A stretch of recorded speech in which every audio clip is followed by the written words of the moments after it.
Real life. After 85 brutal realities, every senior must understand about aging loneliness. There's a truth about life after 80 that nobody prepares you for. When you're young, you think old age will simply mean more rest, more time to enjoy the quiet, maybe rocking on the porch with warm tea in hand. But when you get there, you discover that the quiet is often louder than you expected. The laughter that once filled your home, the footsteps running down the hallway, the phone calls that once interrupted your evenings, all of it grows rarer until one day you realize you are living in the echoes of memories more than the noise of the present. That is where the weight of aging loneliness comes in. I want to talk to you not as a teacher, not as a stranger, but as someone who has walked these same years, felt that same silence, and wrestled with the same questions. Because reaching 80 is not just about counting the years, it's about confronting truths that can be brutal if you're not ready for them. You will see friends vanish from your circle. You will watch your family, whom you love dearly, get caught up in their busy lives. You will feel the world speeding forward while you struggle to keep pace. Your body will set limits you never agreed to, and the nights, oh the nights, will sometimes feel endless. But I am not telling you this to frighten you. I'm telling you this because truth can also set you free. When you name the loneliness, when you face it head on, you begin to see it differently. You stop letting it control you, and you start learning how to live within it. You find that even in the silence, there is wisdom. Even in the empty rooms, there is strength. Even in the loneliest nights, there is a chance to discover yourself in a deeper way than you ever did before. These years are not meant to be wasted. They are not a punishment. They are a season where you are invited to look at life in its truest form, without the noise, without the masks, without the rush. And if you dare to embrace them, you may find that the final chapters of your life are not only survivable but beautiful, meaningful, and filled with a quiet kind of courage the world desperately needs to see. Part 1. Friends begin to disappear. One of the hardest truths about life after 80 is realizing that your circle of friends, the people who walk beside you through school, work, raising children, and the joys and storms of life, begins to shrink. You don't notice it all at once. It starts slowly. At first, a friend cancels dinner because they're not feeling well. Another misses a gathering because their health is failing. Then one day, you get that dreaded phone call and someone you laughed with for decades is gone. By the time you reach 80, you can look around and see more empty seats than familiar faces. I still remember when I used to meet with my old buddies at the cafe every Saturday. We would sit there talking about politics, grandkids, and aches in our backs that we joked about but secretly hated. That table used to be full. Now, when I pass by, I can almost hear the laughter echoing, but the chairs are empty. Most of them are gone now, and the truth hits me. Death doesn't ask for permission, and time doesn't pause for anyone. The silence left behind can feel unbearable. You catch yourself reaching for the phone to call someone, only to remember they're not there anymore. You walk into your living room and see photographs of birthdays, weddings, trips, and it feels like you're staring at ghosts of moments you can never return to. That's the reality of growing older. Your heart carries the weight of too many goodbyes. And here's the brutal part. Loneliness is not just about being physically alone. It's about missing the presence of those who understood you without explanation. Friends you didn't need to impress. Friends who could finish your sentences. Friends who knew your history because they lived it with you. When they're gone, you feel as if a part of yourself has been buried with them. But as hard as this is, I've also learned something important. Life doesn't end with their departure. Their absence can either close your heart or open it wider. When you lose old friends, you're faced with a choice. Do you let yourself drift into isolation, or do you dare to open the door to new friendships, even if they look different than what you had? At 80, you might find friendship in the neighbor you barely spoke to before, in a younger generation that seeks your wisdom, or even in the gentle companionship of people you meet at church, a community group, or a simple walk in the park. The truth is, you will never replace the friends you lost. You shouldn't try to. They hold a place in your heart no one else can fill. but you can still build new connections that give you purpose today. Because if you let loneliness consume you, you'll begin to believe that your best days are behind you, and that is not true. The story is still being written, and new characters can still enter the pages. Friendship after 80 might not look like what it did at 30, but it can still be real. And if you have the courage to open yourself to it, you will find that companionship, even in a new form, is still one of the greatest medicines for the soul. Part 2. Family is busy, and you're not always the priority. Now, let's talk about the second reality, one that stings in a different way. Family love does not always mean family presence.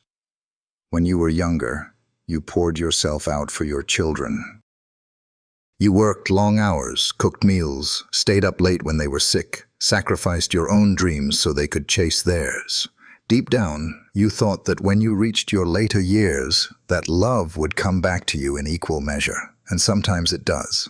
But more often, it doesn't look the way you imagined. Your children and grandchildren love you, but they are busy. Their lives are crowded with jobs, school, deadlines, soccer practice, bills, and endless distractions. They live in a world that moves fast, maybe too fast for them to stop and sit with you for long. You might wait for phone calls that never come, or for visits that happen only on holidays. You watch them post their lives on social media, smiling in pictures you're not part of. This isn't because they don't care. It's because their world has pulled them in so many directions that they forget to slow down. But that doesn't make it any less painful. Sometimes the hardest loneliness is not when strangers forget you. It's when the people you love most don't show up the way you hoped. I remember sitting by the window one afternoon, waiting for my daughter to visit. I kept glancing at the clock, straightening the pillows, setting out her favorite cookies. But the hours passed, and the knock never came. Later, I got a message. "Sorry, Dad. The kids had practice, and we ran out of time." I understood, but that didn't make the silence in the house feel any less heavy. Here's where bitterness can creep in. It's easy to think, after all I've done, this is how it ends. But bitterness is poison. If you let it, it will harden your heart, and instead of drawing your family closer, it will push them away. So what do? You shift your expectations. You stop waiting for your children to be the sole source of your joy. You find ways to fill your days with meaning, so their absence doesn't define your life. If they visit, welcome them with open arms.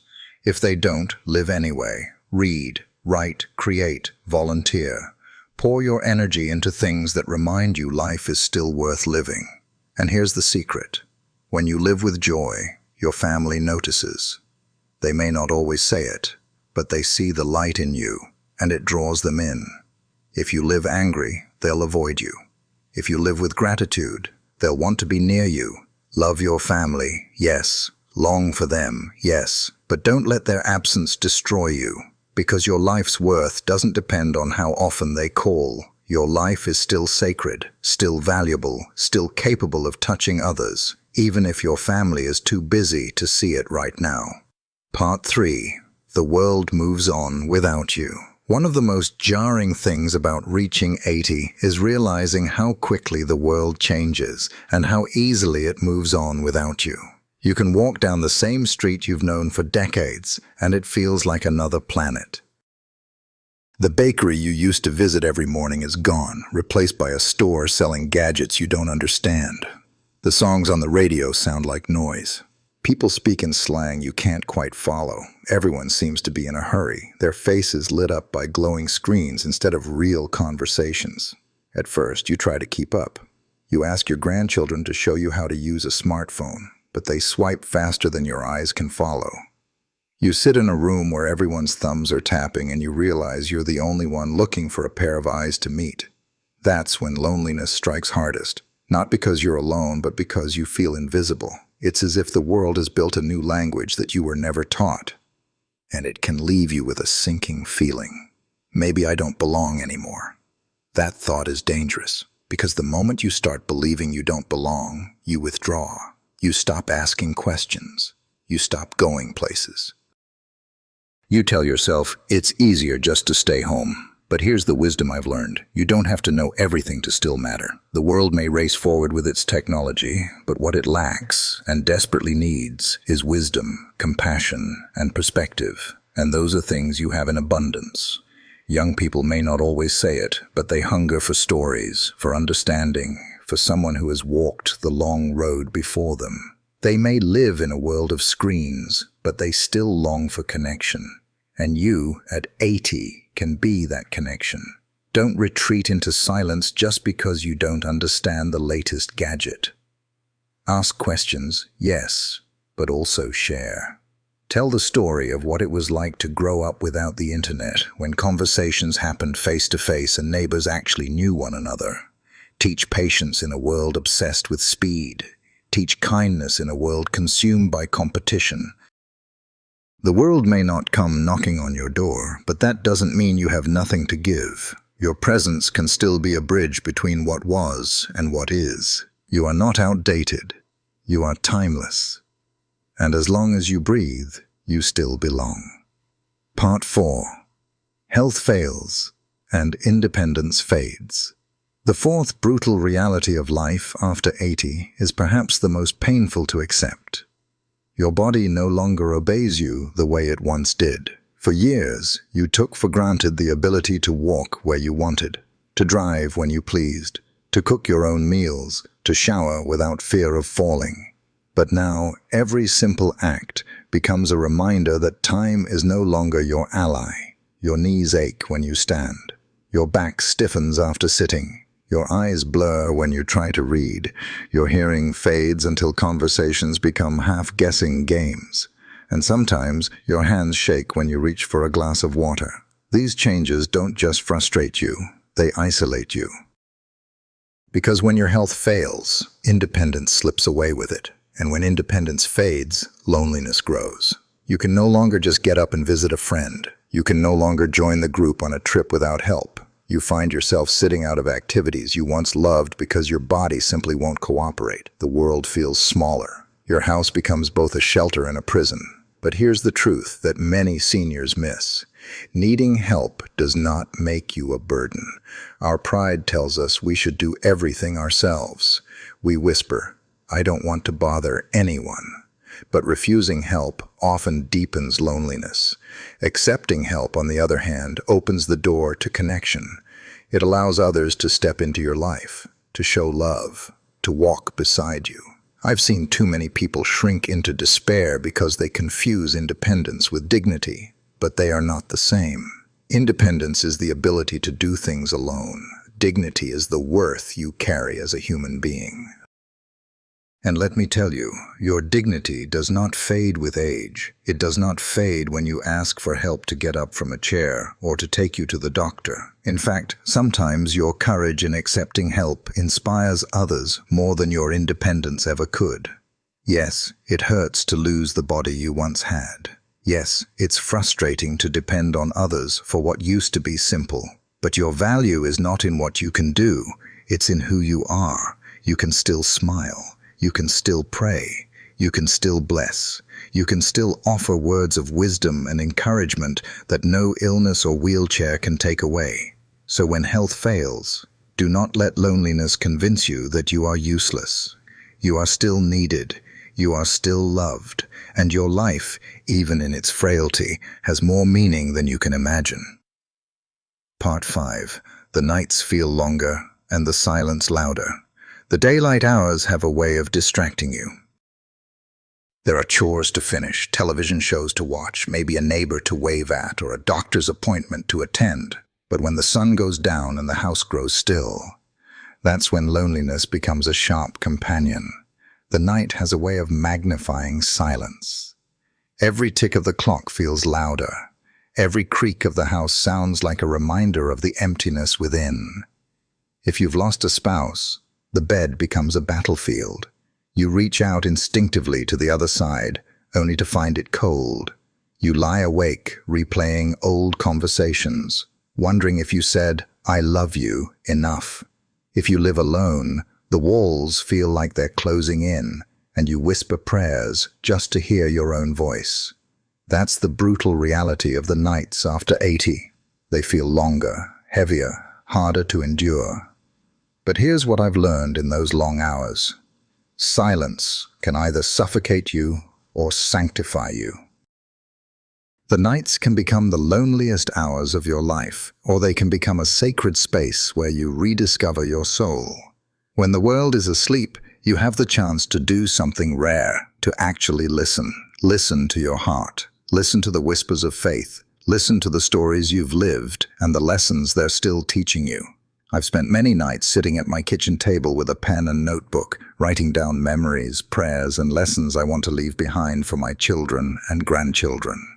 I've prayed for people I haven't seen in years, sending their names into the night sky, believing they matter even if I never hear from them again.